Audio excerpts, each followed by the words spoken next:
Brilliant. Well, today we continue our series in Resistance. This is the current preaching series that we are in. And if you haven't been with us for the last, few weeks, let me just catch you up to where we are. The big idea is that there are cultural themes that surround the church all the time, and that if we're not careful, these dominant narratives can lead or draw us away from Jesus and the things that he has for us.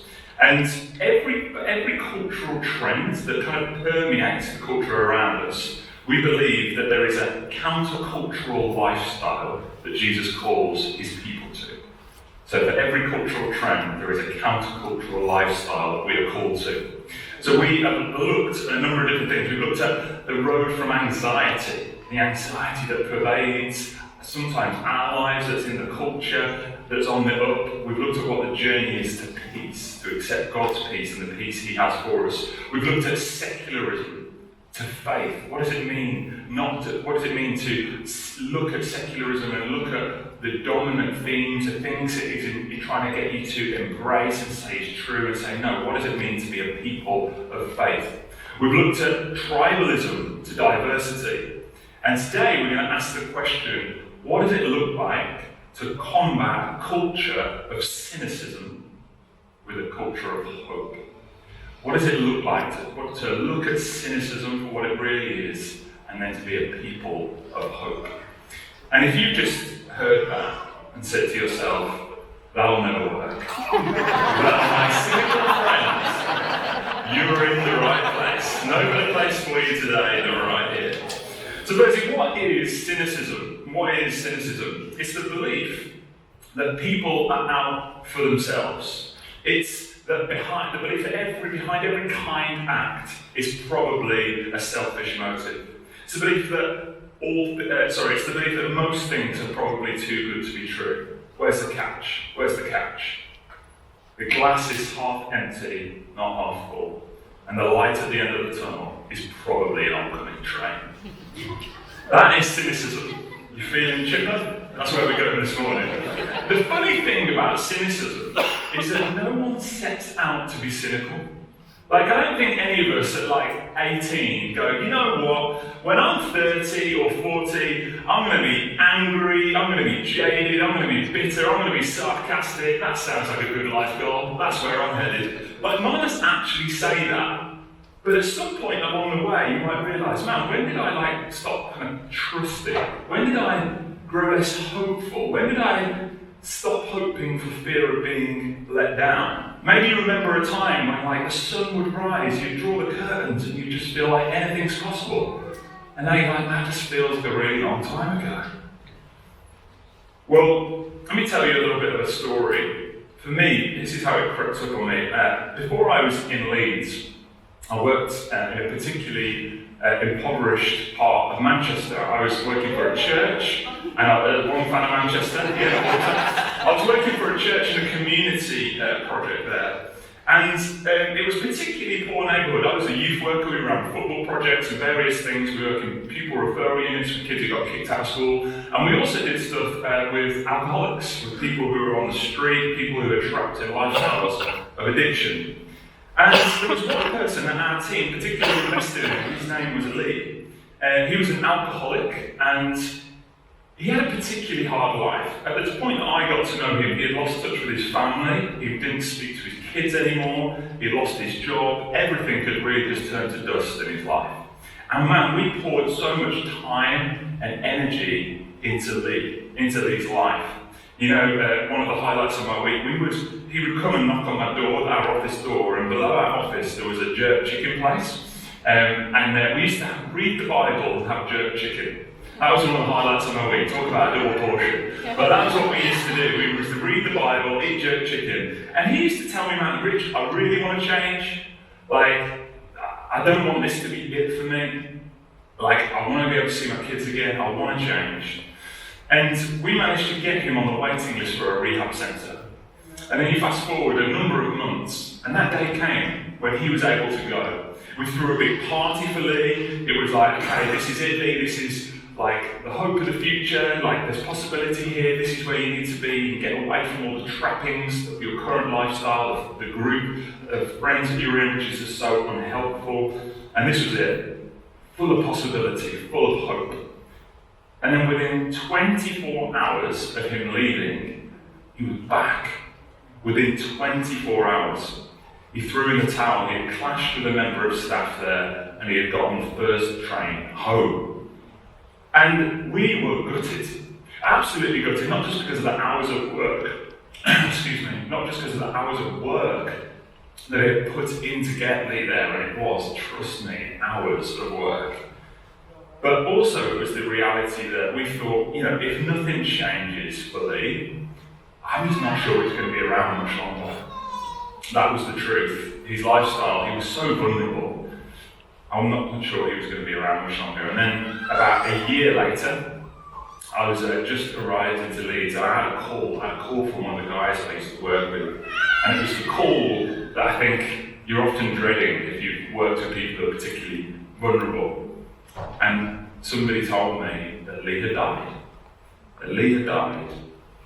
And that he'd been passed out drunk in the house, the kind of shared house that he'd been put in, and somebody had stamped on his neck and killed him. Vulnerable lifestyle. We wanted to get him out of it, but that was the lifestyle he was in, and that was what happened. And in that moment, I realised that looking back, that was the moment I started to become a little bit cynical.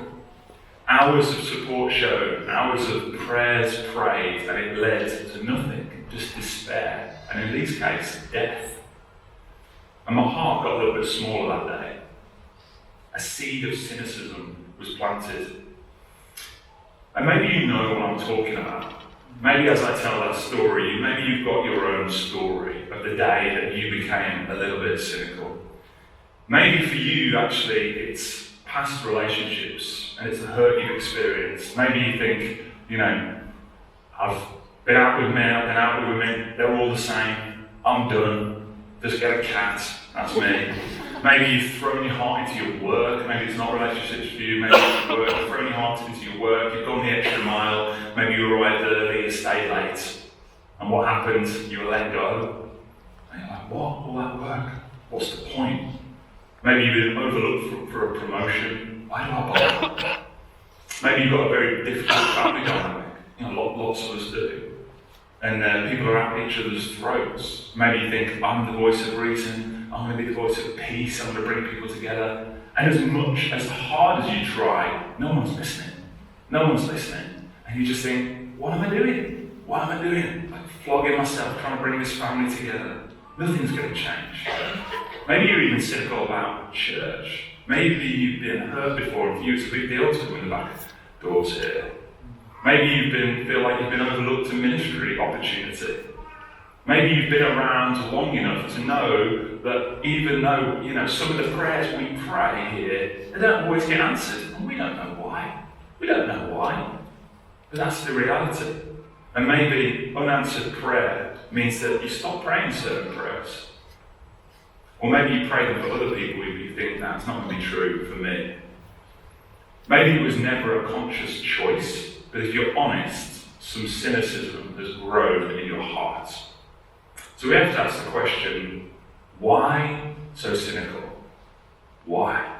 Where does it come from? What's the heart of this poison which can so easily erode hope, undermine trust in relationships, and ultimately crush belief? And we get a fascinating insight into this condition from the life of Solomon. If you don't know about Solomon, he was known as one of the wisest men of his day, and a collection of his writings were brought together in the book of Ecclesiastes.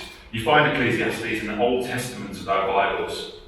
And we'll see in a moment that part of the problem, the reason we become cynical, is that we know too much. Listen to Solomon's insight here. Meaningless, says the teacher. Utterly meaningless. Everything is meaningless. What do people gain from all their labours, at which they toil under the sun? Generations come, generations go, but the earth remains forever. The sun rises, the sun sets, and hurries back to where it rises. The wind blows south, the wind blows north. It goes round on its course, ever returning on its course. All the streams flow into the sea, yet the sea's never full. That sometimes feel like your life. The sea's never full, my life's never full, all these inputs. To the place where the streams come from, they return. To the place where the streams come from, there they return again. All things are wearisome, more than one can say. The eye never has enough of seeing, nor the ear enough of hearing. What has been will be again. What has been done will be done again. There is nothing new under the sun. And you thought sometimes you could be cynical. He continues, verse 16, I said to myself, look, I've increased in wisdom more than anyone who's ever ruled over Jerusalem before. I've experienced much of wisdom and knowledge, but I've learned this too, is chasing after the wind. And then he drops this bombshell. For with much wisdom comes much sorrow. What's he saying? The wiser I get, the sadder I seem to get. The more knowledge, the more grief. The more I know, the more cynical I become. Where does cynicism come from? Well, you know too much. Because cynicism roots itself in knowledge, the more experiences you've had, the more hurt you've felt, the more times you've been around the block, you suddenly know how this goes. You start saying, yep, that'll happen again. Yep, that's how this one goes. You start thinking you know the end from the beginning. Just think for a moment about when you were a kid. Think when you were like, I don't know, 6 or 8 or 10 or however far you can remember back. Why were you so happy? Like, why were you so carefree? We just didn't know any better, did you? You didn't know anything better. You were naive. You might even say stupid. Like, the breadth of what you knew about the world was very, very, very small. And you were pretty happy. You were young. You were sheltered from some of the harsh realities of life, and for some good reasons. Everything seemed possible because you had no data to tell you otherwise. But the older you get, you start making your way into the world, you start taking a few knocks, and suddenly you think, I know how this story ends. You know too much. You know too much.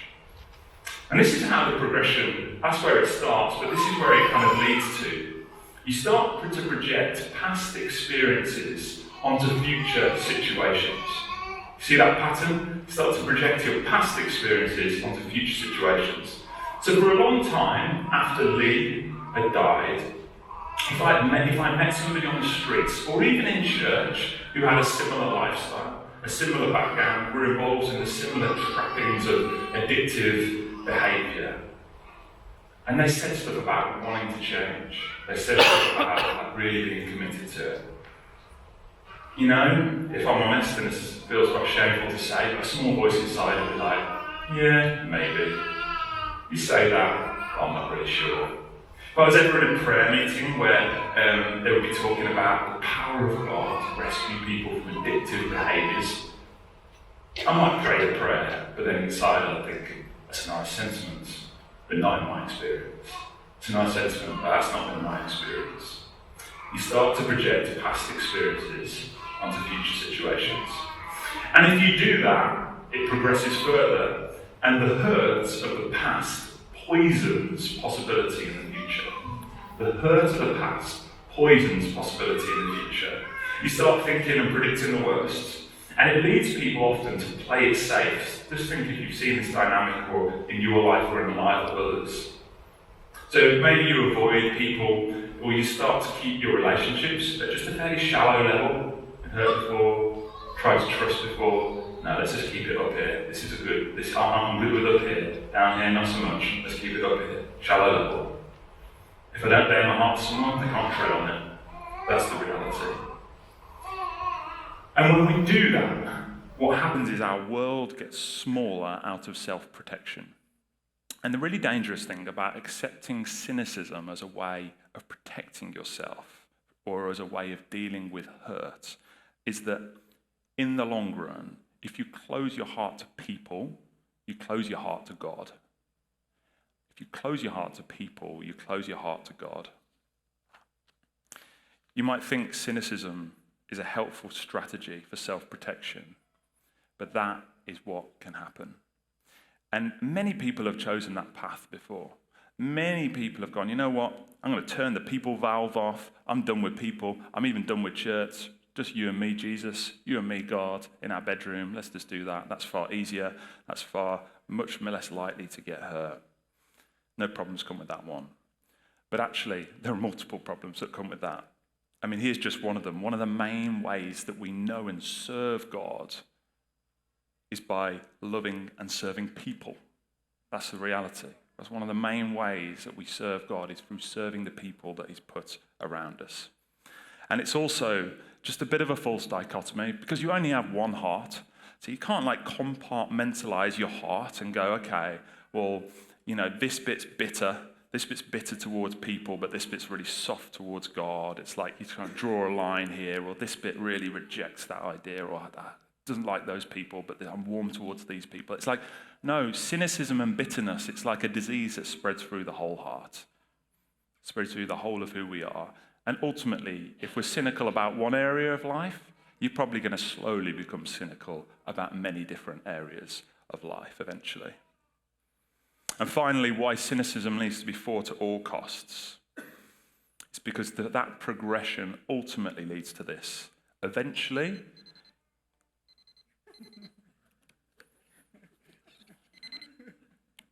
shall I sit down? That's not very subtle, Tom. This is my crescendo point. No, I'm joking. This is one before. So this is what happens. Eventually, you'll stop trusting, stop hoping, and stop believing. You'll stop trusting, stop hoping, and stop believing. To succumb to cynicism actually makes the whole of life, functioning in the whole of life, pretty challenging. Toby Flint, who is a UK pastor, he puts it like this, I think it's helpful. He says, cynicism never ends well. Cynicism is the erosion of trust, and trust is the bedrock of relationships. And without relationships, there's no family. There's no friendship, there's no businesses, there's no government, there's no country. In society, friendships and relationships are core to our functioning as a human race. And cynicism in the church will lead to a lack of expectation that God will do anything. That God will do anything. It's almost like trust is the currency on which life makes life work. It's like you think money doesn't make the world go round. I know that's the saying. But just think about it. It's trust, isn't it?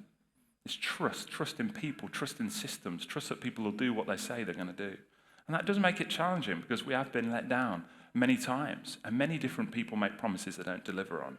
But cynicism can't be the answer because it erodes all hope, it erodes all belief.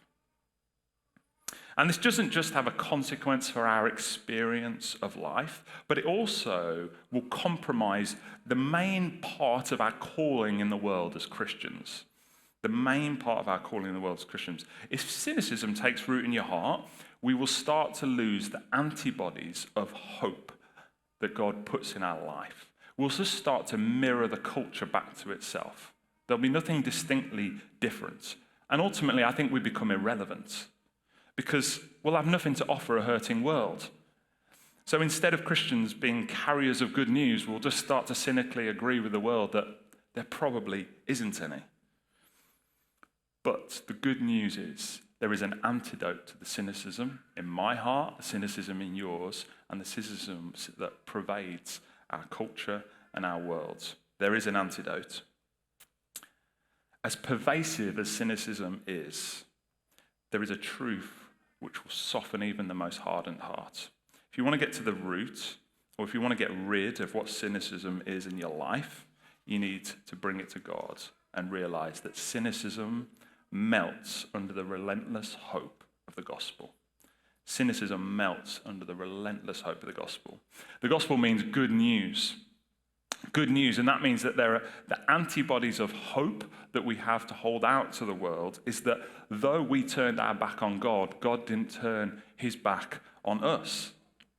The good news is that there is always hope and that nobody is too far from God. The good news is that God sent Jesus into the world and we didn't know what to do with him, so we nailed him to a cross.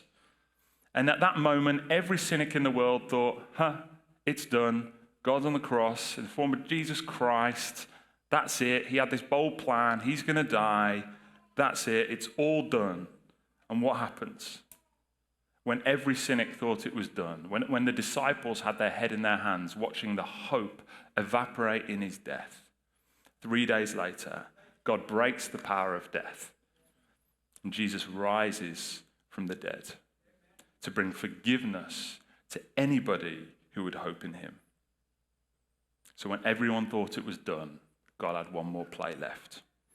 The hope of the gospel melts the shackles of cynicism because the biggest loss the world had ever experienced, just think about it, of all the broken promises, the biggest loss the world has ever experienced, God turned into the biggest win that anyone could ever experience, life in his name.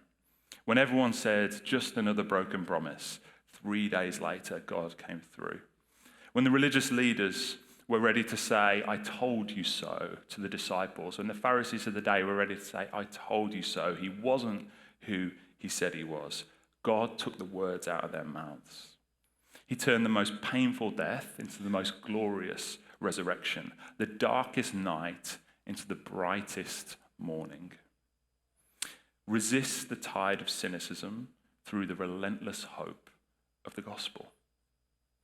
If God isn't limited and Jesus was who he said he was, and I really do believe he is, and if that's not your story, then we really do hope here that you put your trust, that you explore who Jesus was, and that you would see that he really is who he says he was. That is our hope for you here. But if he was who he says he was, then there are no dead ends, just opportunities to believe again. And as Christians, we don't have to be shaped by our past experiences because there's always possibilities of future grace. That's what the resurrection says, that we worship a God who isn't limited and can do more than we can ever ask or imagine. I guess the question is, are we asking and are we imagining sometimes? Or is it easier just to kind of climb on board of a cynical bandwagon? It's more comfortable. There's always a seat on the cynical bandwagon that you can sit on. It's always easier to roll your eyes with everybody else at a situation. It's much harder to be a voice of hope. But to be a voice of hope is who we are called to be. So you may think, okay, Rich, I get it. Like, cynicism melts under the hope of the gospel. Like, that's like the 30,000 feet truth. But how do I get it to really land in my heart? Like, how does it really transform me? Maybe you think, Rich, if you actually sat down with me and heard my story, you'd know why I am the way I am. How does it actually take hold of our hearts and transform it? I just want you to think about this for a moment. Just imagine this perspective. The God of the universe had every reason to be cynical about us. Every reason. He could have rolled his eyes. We turn away from him. We go alone in our own strength. We say, God, I've messed up again, or I said this time would be different and it hasn't been. God, you're probably getting bored of me by now. I'm praying the same prayers. I don't feel like I'm moving on. He's probably fed up, right? Here he goes again. There they go again. But what did Jesus do? He didn't roll his eyes. He gave his life. When God had every opportunity to be cynical about you and me, he didn't roll his eyes. He gave his very life. Romans 5 verse 8 says, but God demonstrates his love for us in this. While we were still sinners, Christ died for us. While we were still sinners, Christ died for us. He brought about the solution while we were still making the mess. He didn't wait for us to finish. He just got on and brought about the solution while we were still rolling around in our mess. He was busy bringing about redemption. God is never hardened by cynicism towards his children, but he is always moved out of love and compassion. And he says to us, go and do the same. He says to us, go and do the same. When you realize that God didn't give up on you, it frees you and moves you not to give up on others. I really do think that's true. When you realize at a deep level that God didn't give up on you, it's really hard to stand on that perspective and still judge and be cynical about other situations and other people. So for some of you, maybe it's a friendship. For some of you, maybe it's an attitude towards work or a posture towards your family. For some of you, it might even be your marriage. You've grown cynical about your marriage. And today is a day to trust again. Today is a day to hope again. Today is a day to put your heart back in your hand. To put your heart back in your hand. To believe again, to trust again, and to hope again. And then there's the collective power of God's people. Just look around the room for a moment. Let's have a good look at everyone around you. What would it look like if Mosaic Church, instead of joining the chorus of cynicism in the culture around us, were prophetic voices of hope in this city? What would that look like? What would that look like for us to point people to a greater hope? When everyone else rolls their eyes, or when everyone else kind of looks disparagingly or speaks disparagingly about others at your workplace, what about if we were moved to compassion and we thought the best, or we asked another question when everyone else said, no, that's the situation? What about if we considered a different outcome? I want to leave us with this challenge. What does it mean to be a voice of hope in a sea of cynicism? Do you want to stand with me? I'm going to pray.